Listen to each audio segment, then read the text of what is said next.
Revenge with Karen. You know the sound of a person breaking? It's not a scream. In my experience, real devastation is quiet. It sounds like a jagged intake of breath over a static-filled line on a Tuesday afternoon. That was my sister, Rachel, 3 weeks ago. They didn't even let me say goodbye to the team, Mon, she choked out. 12 years. I missed Mom's 60th for the Q3 launch. I missed my own anniversary for the merger logistics. They escorted me out like I was stealing staplers. I was sitting in my home office on the Upper East Side, looking out at the skyline that I own a microscopic but significant fraction of. I didn't say anything at first. I just took a sip of my black coffee and felt that familiar, cold switch flip in the back of my brain. It's the same switch I flipped when I shorted the housing market in '08 and when I bought into Ethereum when everyone else called it magic internet money. It's the predator switch. Who did it, Ratch? I asked. My voice was calm. It always is. Leon Vance. The new VP of Operations, she cried. He said my role was redundant. Redundant, Monica? I built that department. I told her to breathe. Told her to meet me at the Starbucks across from her office building in Midtown. I hung up, and before I even put my coat on, I pulled up the public filings for Aura Link Strategies. Now, before I tell you how I dismantled a man's life without raising my voice, do me a quick favor, hit subscribe, and maybe drop a like. It keeps the algorithm happy and helps me share more stories about how the corporate sausage really gets made. Trust me, want to be around for the fallout. I met Rachel 20 minutes later. She looked like a ghost. Her eyes were red, her mascara running in jagged lines down her cheeks. She was holding a pathetic, half-crushed cardboard box containing a succulent, a framed photo of her dog, and a world's okayest employee mug I'd given her as a joke 5 years ago. They wouldn't even let me back up my contacts. She wiped her nose. Leon stood there checking his watch while security watched me pack. Let's go back, I said. What? No, Mon, I can't. You forgot your charger, I lied. And I want to see this, Leon. I walked her back into the lobby of Aura Link. It was one of those aggressively modern spaces. Too much brushed steel, not enough humanity. The air conditioning was set to morgue. We walked up to the reception desk. I was dressed down, jeans, cashmere sweater that costs more than a Honda Civic, but looks like something from the Gap, and loafers. To the untrained eye, I was nobody. Just a supportive sister. That's when he walked out. Leon Vance. He was a caricature of corporate mediocrity. He was wearing a suit that was too shiny, a tie that was too wide, and he walked with that strut that screams, I cheat on my taxes and my wife. He was laughing loudly at something he said to a terrified-looking intern. Excuse me, Rachel said, her voice trembling. Mr. Vance, I think I left my... Leon didn't even stop walking. He just waved a hand in her direction without looking at her like he was shooing away a fly. HR handles lost and found, Rachel. You don't work here anymore. Clear the lobby, you're cluttering the aesthetic. He breezed past us, tapping furiously on his phone. I watched him go. I watched the way the security guard looked down, embarrassed for us. I watched my sister shrink, her shoulders hunching forward as if she were trying to disappear. He's awful, she whispered. He's sloppy, I corrected. I looked around the lobby, really looked. I saw the fraying carpet near the elevators. I noticed the reception desk had a cracked panel. I saw the mood of the employees walking in, heads down, defeated, miserable. This wasn't a thriving company. This was a rotting carcass wrapped in a shiny logo. Mon, let's just go. Rachel pulled my arm. In a minute, I said, pulling out my phone. I wasn't checking Instagram. I was checking Aura Link's stock performance over the last 6 months. It was a bloodbath. They were bleeding cash. They had missed their earnings targets for 3 consecutive quarters. The board was desperate. They had brought in guys like Leon to trim the fat, but all they were doing was cutting the muscle and leaving the cancer. I walked over to the directory on the wall, took a picture of the board of directors list. I took a picture of the top investors, and then I looked at the elevator bank where Leon had just disappeared. You know, I said to Rachel, wrapping an arm around her, I've been looking for a new project. My portfolio is a little too heavy on commodities right now. I need something hands-on. What are you talking about? She sniffled. I'm talking about restructuring, I said. I looked at the security guard, tired man in his 60s named Eddie, according to his badge. Rough day? I asked him. You have no idea, ma'am, Eddie muttered. Since the new management took over, it's a circus. They fired the cleaning crew last week. Cut everyone's hours. Is that so? I smiled. It wasn't a nice smile. Tell me, Eddie, Who actually owns the building? Is Aura Link leasing? Nah, they own the building. But I heard rumors they're trying to sell and lease back. Cash flow problems. That was the golden ticket. A sale-leaseback meant they were desperate for liquidity. They were drowning. And when a company is drowning, the sharks don't just circle. We buy the water. Come on, Ratch, I said, leading her toward the revolving doors. Let's get a drink. I have some calls to make. You're going to do something crazy, aren't you? She asked, knowing that look in my eye. I'm not going to do anything, I said, opening the door for her. I'm a silent investor, remember. I'm going to be very, very quiet. As we walked out onto the bustling New York street, I looked back at the glass tower one last time. I could see Leon Vance on the second-floor balcony, gesturing wildly on a phone call. He looked like a king in his castle. He didn't realize he was standing in a house of cards, and I had just decided to buy the table it was sitting on. I took my phone out and dialed my broker. David, I said when he picked up, clear my schedule for the week, and get me everything you have on Aura Link Strategies. I want to know who holds their debt. I want to know who their biggest unhappy shareholder is. And David, do it quietly. The game had officially begun, and Leon Vance didn't even know he was playing. There is a misconception that hostile takeovers happen like they do in the movies, shouting matches, frantic trading floors, and dramatic music. In reality, a good takeover is boring. It's a slow suffocation. It's paperwork. It's silence. For the next 2 weeks, I didn't sleep much. I turned my home office into a war room. Rachel was staying with me, mostly because she couldn't bear to be alone in her apartment, but also because I needed her knowledge. She knew where the bodies were buried at Aura Link. Okay, I said, pointing to a whiteboard covered in names. Who is the weak link on the board? Who needs money? Rachel looked at the board, clutching a mug of tea. Jenkins, the CFO. He's going through a nasty divorce. He's been liquidating assets for months to pay his lawyers. Perfect, I said. I didn't approach Jenkins directly. That's amateur hour. If a woman in a Chanel blazer walks up to a desperate CFO, the price of the stock doubles instantly. No, I used Blue Heron Holdings, a shell company I registered in Delaware 3 years ago for exactly this kind of thing. Had my proxy contact Jenkins' broker. We offered him a 5% premium on his shares, cash, off-market transaction. He bit so hard I could hear the snap. Just like that, I owned 8% of the company. But 8% doesn't get you a chair at the table. It just gets you a quarterly report. I needed 51%. I started buying up the float, the shares trading publicly on the market. But I had to be careful. If I bought too much at once, algorithm would flag the volume, the price would spike, and the board would sniff a raider. So I employed a strategy called iceberging. I put in thousands of small buy orders through 12 different brokerage accounts, all funneling back to 3 different trusts. I was buying Aura Link piece by piece, hour by hour. Meanwhile, I needed eyes on the inside. I couldn't go back there myself. Leon had seen my face, even if he didn't register it. I needed someone invisible. Enter Darren. Darren was my courier. He's a kid from Queens, 22 years old, sharp as a tack, trying to save money for culinary school. He's been running documents for me for years. People look right through Darren. To corporate executives, he's just furniture that moves. I need you to take a job, I told him, sliding a thick envelope across my desk. What kind of job? Darren asked, eyeing the cash. Aura Link uses a third-party messenger service for their interoffice mail. I bought that service yesterday. You're their new dedicated runner for the executive floor. Darren grinned. You want me to spy? I want you to listen. I want to know who is screaming at who. I want to know whose door is always closed. And I want you to take pictures of any whiteboard that says confidential. Darren started the next day. Every night, he'd come to my apartment with a report. The news was better than I could have hoped. Leon Vance wasn't just incompetent, he was actively burning the place down. He's firing the legacy engineers, Darren told me, eating a slice of pizza at my kitchen island. He's replacing them with guys he knows from his fraternity. They spend 3 hours a day playing online poker in the conference room. What about the product roadmap? I asked. Delayed. Indefinitely. Leon told the marketing team to keep selling the Q4 release anyway. They're selling vaporware, Monica. If the SEC finds out, the stock goes to zero. This was critical information.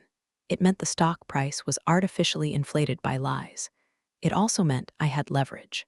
I decided to accelerate the buying. I instructed my brokers to get aggressive. We targeted the pension funds next. Institutional investors are usually loyal. They are also skittish. When they smell fear, they run. I had a friend in financial journalism write a speculative piece about Link's delayed product launch. It wasn't libel, it was true, but it was framed unfavorably. Is Link the next Theranos? Was the headline. The morning the article dropped, Link's stock dipped 12%. Panic selling began. While the market was selling, I was buying. I was vacuuming up every share that hit the floor. My stake went from 8% to 15%, then 22%. But the board was still asleep at the wheel. They were too busy doing damage control on the PR side to notice the cap table shifting. They issued a statement: Link remains strong. Management has full confidence in our strategic direction under the leadership of Leon Vance. I laughed when I read that press release. Full confidence. I was at 28% now. I needed the final push. That's when Darren called me from the building. His voice was low. Monica, something's happening. Leon just ordered a rush on a catering order for the boardroom tomorrow morning. High-end stuff, champagne. Why? I asked. I heard him on the phone. He's closing a deal to sell the robotics division. He's stripping the company for parts to boost the quarterly numbers so he can get his bonus. My blood ran cold. The robotics division was the only thing of real value in that company, was the division Rachel had built. If he sold that, there was nothing left to save. I looked at the calendar. The board meeting wasn't scheduled for another month. This was an emergency, unauthorized liquidation. He was looting the ship before it sank. I need to stop him, I whispered. How? Darren asked. You're not on the board yet. No, I said, looking at my monitors. I was at 34%, not enough to block a sale outright, but enough to make noise. But I can be the biggest nuisance they've ever met. I needed to get to 51% before he signed that deal. I had less than 24 hours. Darren, I said, stay close to him. Don't let him out of your sight. If he goes to the bathroom, you wait by the door. I need to know the second a buyer walks into that building. Copy that, boss. I hung up and looked at the list of remaining major shareholders. There was only one block left that was big enough to tip the scales. It belonged to the old guard, a retired founder named Elias Thorne who held 17% of the stock. He lived in a nursing home in Connecticut and hadn't voted in 10 years. If I could get Elias, I could get the company. I grabbed my keys. Rachel, get your coat. We're going to Connecticut. Connecticut in November is bleak, all bare trees and gray skies. It matched my mood perfectly. Rachel drove while I reviewed Elias Thorne's file. He was 82, a brilliant engineer who started Link in a garage in the 80s. He had been pushed out 10 years ago during a corporate restructuring, leaving him with a massive chunk of non-voting stock that converted to voting stock only under specific emergency conditions, or if sold to a single entity. He's going to hate us, Rachel said, gripping the steering wheel. Hates everyone associated with the new management. Good, I said, so do we. We arrived at the Oaks, a high-end assisted living facility that smelled of lavender and old money. We found Elias in the solarium, staring at a chessboard, playing against himself. He looked frail, but his eyes were sharp, hawk eyes. I don't want any more brochures, he barked without looking up. And I don't want to buy a timeshare. We're not selling anything, Mr. Thorne, I said, sitting opposite him. We're buying. He looked up. He studied me, then he looked at Rachel. His gaze softened slightly. I know you, you're the robotics girl, the one who fixed the servo latency issue in the 09 prototype. Rachel blinked, surprised. You remember that? I remember everything about my company, Elias said, bitter. Or what used to be my company before the vultures took over. What are you doing here? They fired her, I said bluntly. Leon Vance fired her so he could gut her department and sell it to a competitor to pad his bonus. Elias's hand tightened on a rook. Vance, the one with the teeth. He's selling the robotics division tomorrow morning. I dropped the bomb. Elias went still. That division is the soul of the company. The rest is just software wrapping. I know, I said. I've acquired 34% of the outstanding shares, Mr. Thorne, but I need your 17%. If you sell to me, have the controlling interest, I can stop him. Elias leaned back, studying me. And who are you? Another vulture? I'm an investor, I said carefully. I like efficiency. I like profit, but I hate waste. And what Leon is doing is wasteful. He's stripping copper wire out of a mansion. If I sell to you, Elias said, his voice raspy, what happens to the company? I fire Leon, I said. I reinstate Rachel. And we pivot back to the core engineering that made you rich. Elias looked at Rachel. Can you run it, the division? I was running it, Rachel said, her voice finding strength. Before they cut my budget to buy new ergonomic chairs for the sales team. Elias cackled. It was a dry, rusty sound. Damn sales team, always the chairs. He reached into his cardigan pocket and pulled out a flip phone. Call my lawyer. Tell him to draft the transfer. I want to see Vance's head on a platter. It took 4 hours of frantic calls, DocuSigns, wire transfers. The sun was setting when the confirmation pinged on my phone. The funds had cleared. The shares were mine. I owned 51% of Aura Link Strategies, but I didn't pop the champagne. Not yet, because possessing the power is only half the battle. Exercising it is the art form. My phone buzzed. It was Darren. Monica, we have a problem. What is it? Leon moved the meeting up. It's not tomorrow. It's in an hour. 8:00 p.m. He's doing a dinner closing with the buyers from Cyberdyne. They're in the building now. I swore. We were 2 hours away in Connecticut. Stall him, I commanded. Stall him? How? I'm the delivery guy. I don't care if you have to pull the fire alarm, Darren. Do not let those papers get signed until I get there. If he signs that sale, unwinding it will take years of litigation. Just keep him in the building. Okay. I have an idea. I'm gonna need the master keycard you gave me. Use it. I hung up. Rachel, drive, fast. We tore out of the parking lot. I spent the ride coordinating with my legal team to have an injunction ready, just in case. But legal papers take time. I needed physical presence. Meanwhile, back at the tower, Darren was about to become a legend. According to him, the buyers, 3 serious-looking Germans, were heading to the executive elevator. Leon was with them, grinning like a shark, guiding them toward the lift. Darren was waiting inside the elevator with a cart full of mail. Hold the door. Leon barked as they approached. This was the moment. The Part 4 moment, if you're following the structure of my life. Darren looked Leon dead in the eye. He saw the disrespect, the weeks of being treated like furniture, the arrogance, and he saw the blinking light of the closed door button. Darren didn't move. He didn't reach for the open button, just stood there looking at his clipboard. I said, hold the damn door, boy. Leon shouted, picking up his pace. Darren looked up, gave a confused shrug like he didn't speak English, and let the door slide shut right in Leon's face. I wasn't there, but I would have paid $1 million to see it. Leon, left standing in the lobby with 3 confused German billionaires, looking like an impotent fool. They had to wait for the next car. It bought us 3 minutes. Wasn't enough. But Darren wasn't done. He used the master keycard, the one I had provided that overrides floor restrictions, to lock out the 40th floor, the boardroom, from the elevator bank. When Leon and the Germans got into the next elevator and pressed 40, nothing happened. The button didn't light up. What the hell? Leon screamed, mashing the button. They had to go to the 39th floor and walk up the stairs. Darren had accidentally spilled a gallon of industrial floor cleaner on the stairwell landing earlier that day while delivering a package. It was chaos. It was petty. It was beautiful. Rachel and I were speeding down I-95. I was watching the GPS ETA drop. 7:45 p.m. 7:50 p.m. We were going to be close. Too close. Drop me at the front, I told Rachel. Park the car later. I'm going in. What are you going to do? She asked. I'm going to introduce myself. Let's rewind 20 minutes to give you the full sensory experience of Leon's meltdown. I pieced this together later from security footage and Darren's gleeful retelling. The elevator doors had slid shut, sealing Darren inside and leaving Leon in the lobby. Leon didn't just get mad, he got ugly.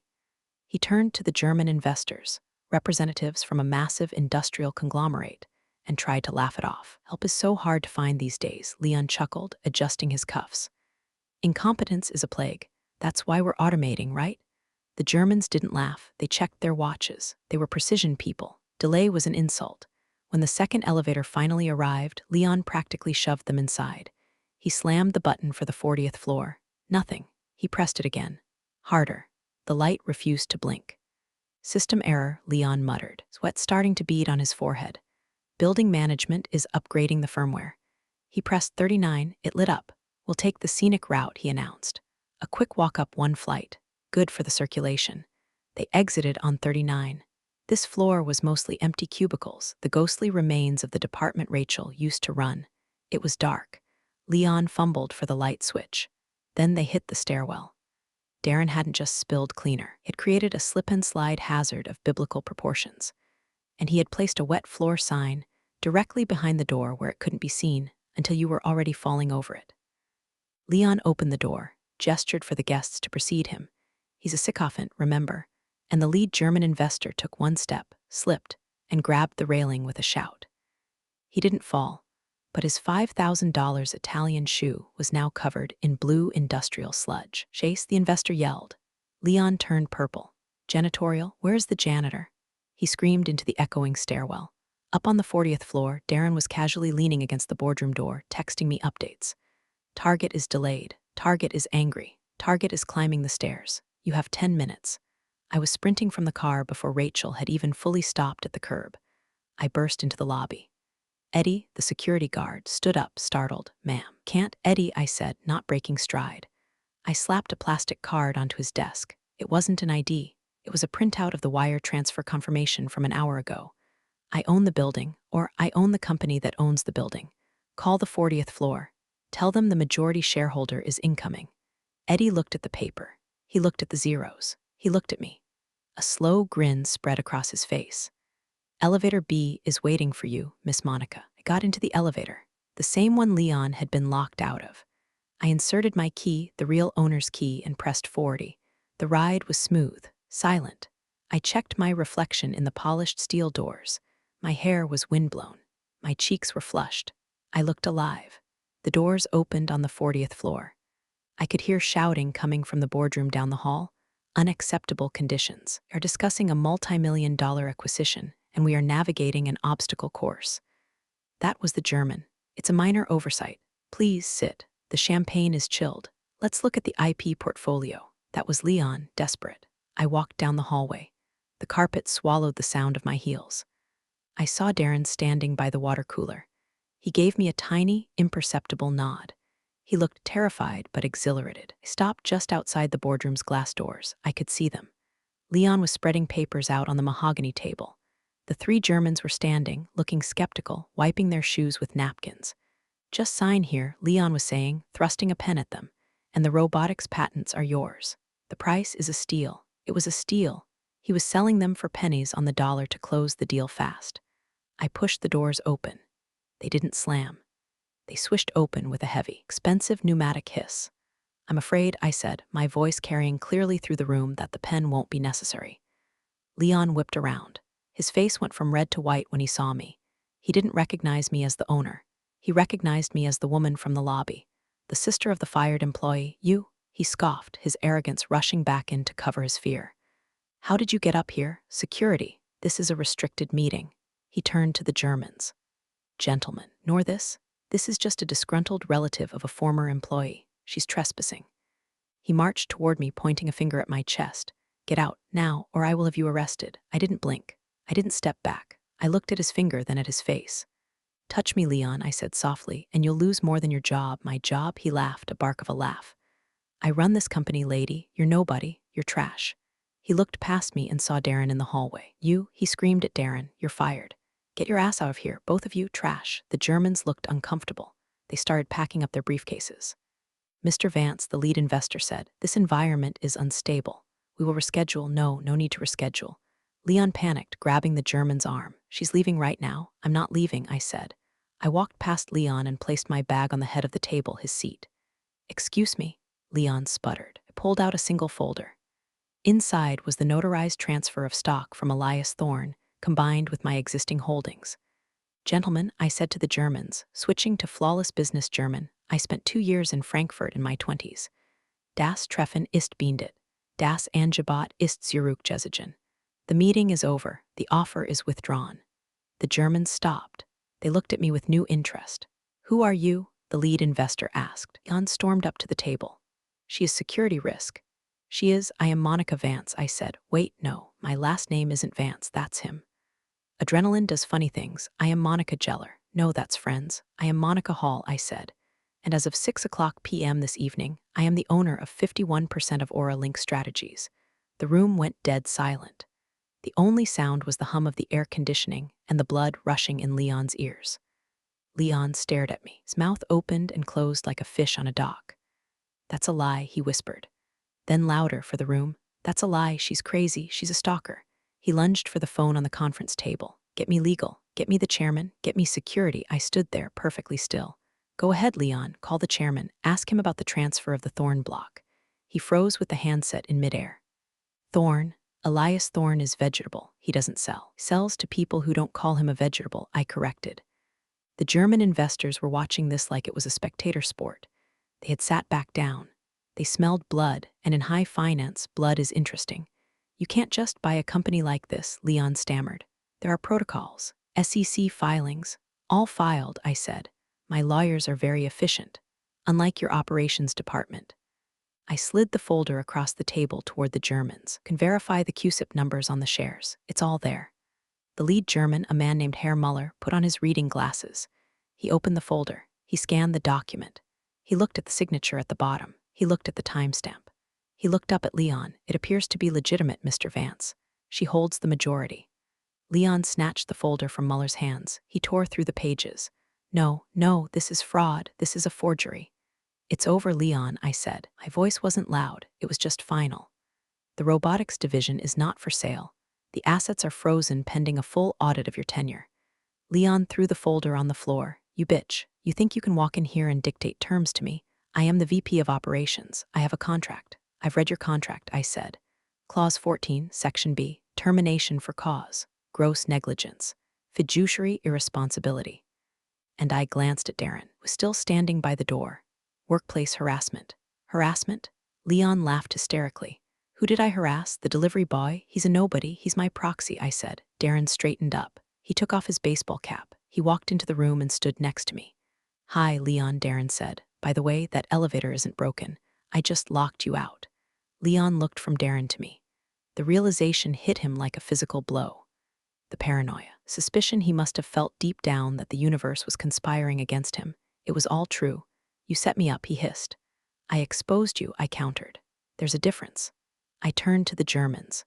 Gentlemen, I apologize for the wasted trip. Auralink is pivoting back to R&D. We are not liquidating assets. However, if you are interested in licensing our technology rather than buying it for scrap, my new VP of Engineering will be happy to schedule a meeting next week. New VP? Leon choked out. Who? The elevator dinged in the hallway. The doors opened. Rachel walked out. She had parked the car. She had fixed her makeup. She was wearing her old blazer, the one she wore when she led the team. She looked terrified, but she walked like a soldier. She walked right into the boardroom. She didn't look at Leon. She looked at me. Did I miss the vote? She asked. Just in time, I said. Leon looked at Rachel. The woman he had fired 3 weeks ago. The woman he had mocked in the lobby. This is a joke, Leon said, his voice cracking. This is a family reunion, not a board meeting. It's a shareholder meeting, I corrected. And since I am the majority shareholder, I am calling a vote. I looked around the room. Motion to remove Leon Vance from all executive duties, effective immediately, I said. Seconded, Rachel said. Vote yes, I said. Motion carries. I looked at Leon. You're fired, Leon. Get your box. You have 5 minutes before I call Eddie to escort you out. And Leon, don't steal any staplers. There is a specific kind of silence that follows a public execution. Leon stood there for a full 10 seconds, processing the end of his career. His face cycled through rage, bargaining, and finally, defeat. He didn't scream. He didn't flip the table. People like Leon are cowards when the power dynamic shifts. He just deflated. He looked small in his expensive suit. You'll hear from my lawyers, he muttered, grabbing his briefcase. It was a weak exit line, and he knew it. I look forward to it, I said.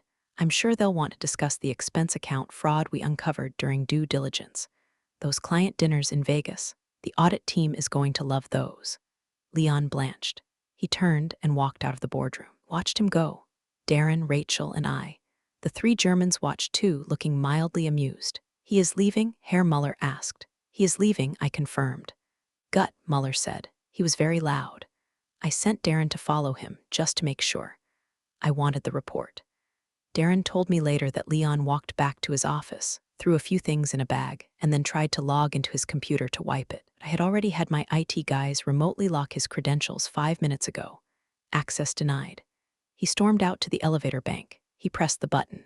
The doors opened instantly. Inside was a cleaning crew with a cart full of trash bags. The smell of ammonia and refuse wafted out. Leon hesitated. Going down, the cleaner asked. Leon stepped in. He had to squeeze next to the garbage cart. The doors closed. Back in the boardroom, Rachel slumped into a chair. She started to shake. Oh my God, she whispered. Oh my God, Monica, you actually did it. We did it, I said. I poured myself a glass of the champagne Leon had ordered. It was Dom Perignon. At least he had good taste in wine, if not in people. I slid a glass to Rachel. To the new VP of engineering, I said. She took the glass, tears welling up again. But these were good tears. I don't know if I can fix this, Mon, she said. Gutted the department. The team is scattered.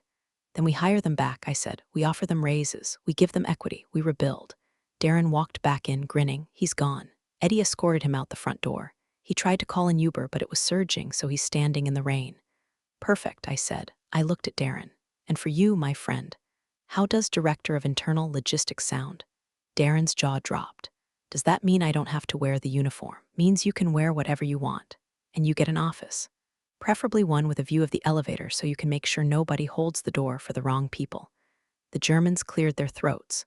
Miss Hall, Mueller said, about the licensing deal. We are still interested. If the technology is as good as Mr. Vance claimed, it's better, Rachel interrupted. She stood up, wiping her eyes, switching back into engineer mode. Vance didn't understand half of what we built. Let me show you the schematics for the neural net integration. It's not just robotics, it's adaptive learning. I sat back and watched my sister take command of the room. She was brilliant. She was passionate. She was everything Leon wasn't. I took a sip of champagne. It tasted like victory. The next morning, Aura Link was buzzing. Rumors fly faster than light in a corporate office. By 9:00 a.m., everyone knew that Leon was out and some mysterious woman had bought the company. I called an all-hands meeting in the atrium. I stood on the mezzanine, looking down at the sea of nervous faces. They expected another hatchet man, another round of layoffs. Rachel stood next to me. Good morning, I said into the microphone. My name is Monica Hall. I am the new owner of Aura Link. Silence. Yesterday, former VP of Operations attempted to sell the core of this company to a competitor. That sale has been canceled. A murmur went through the crowd. Leon Vance has been terminated for cause, I continued. A few people in the back actually cheered. Effective immediately, we are unfreezing the hiring budget for engineering. We are reinstating the 401k match that was cut last quarter. And we are bringing back the original cleaning staff at full wages. This time the applause was real. However, I said, raising a hand, we have work to do. The stock is in the toilet. The product is late. We are going to work harder than you have ever worked. But you won't be working for a man who treats you like furniture. You'll be working for her. I pointed to Rachel. Rachel is the new head of operations. You all know her. You know she builds things that work, and she knows how hard you work. Rachel stepped forward. She was glowing. Let's get to work, she said. The energy in the room shifted instantly. It went from fear to purpose. It was palpable. I walked back to the executive offices, Leon's old office. It was grotesque. He had a pudding green in the corner and a poster of the Wolf of Wall Street on the wall.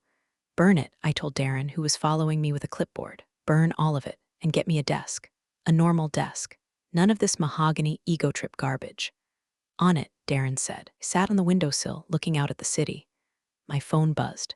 It was a text from Leon. You'll regret this. You don't know who I know. I typed back. I know who you know, Leon. I have your phone contacts, and I have your browser history. Do you really want to play this game? 3 dots appeared, then disappeared. He never texted again. 3 months later, Aura Link's stock was up 40%. The Theranos article I had planted was long forgotten, placed by puff pieces in TechCrunch about the miracle turnaround led by the visionary sisters. The press loves a good narrative flip. Rachel was working 80 hours a week, but she was happy. She had hired back her old team. The robotics prototype was actually working. I was in the boardroom, my boardroom now, reviewing the Q1 financials. We're in the black, Jenkins, the CFO said, looking at me with a mix of awe and terror. He was still there. I kept him because he was useful, but he knew I owned him. Cash flow is positive. Good, I said. Approve the bonuses for the engineering team, and for the executive team, Jenkins asked hopeful. No bonuses for execs this year, I said without looking up. We're still in debt from the buyout. You can have a bonus when the stock hits $50. Jenkins nodded, defeated but accepting. I walked out of the meeting. Darren was at his desk outside my office, was wearing a hoodie and managing the logistics for the entire supply chain. He was a natural. Hey boss, he said. You got a package. He handed me a small box. It was from the nursing home in Connecticut. I opened it. Inside was a black king chess piece, and a note from Elias Thorne, checkmate. I smiled. I hadn't just saved a company. I had vindicated an old man, saved my sister, and made myself about $12 million in unrealized gains. The money wasn't the point. The point was the look on Leon's face when the elevator doors didn't open. That was the currency I traded in. I went down to the lobby to grab a coffee. Eddie was there. He gave me a salute. "Afternoon, Miss Monica." "Afternoon, Eddie. How's the family?" "Good, ma'am. Thanks for the overtime." I walked outside. The air was crisp. New York felt different when you owned a piece of it. It felt less like a cage and more like a game board. I saw a guy in a suit yelling at a barista in the coffee shop next door. He was waving his hands, acting important, treating the girl like dirt. I stopped. I watched him. I felt that cold switch flip in the back of my brain again. I wondered where he worked. I wondered who owned his building.